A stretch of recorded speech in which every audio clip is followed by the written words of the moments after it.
এই দুনিয়ার পুরো জীবনটা এটা হচ্ছে লালসাময় একটা জীবন, লোভ, মরিচিকা, মায়াজাল।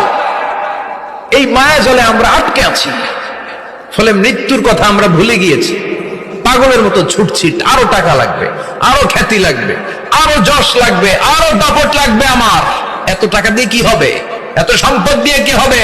এত ব্যস্ততা দিয়ে কি হবে তোমার? স্টপ, থামুন, অনেক হয়েছে। আন্না,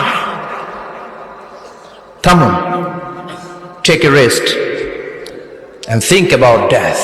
Think that you have to go back to your Lord.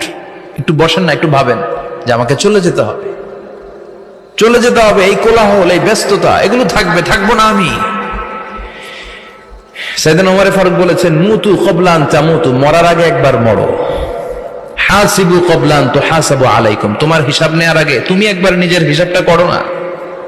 কাগজ বের করে একটু লিখো না কি কি ভালো কাজ করছিলা, যেগুলো দিয়ে নাজাতের ওসিলা হতে পারে। 1 2 3, আর কি কি আকাম কুকাম করছো দেখো না। Thanks for watching my video and subscribe.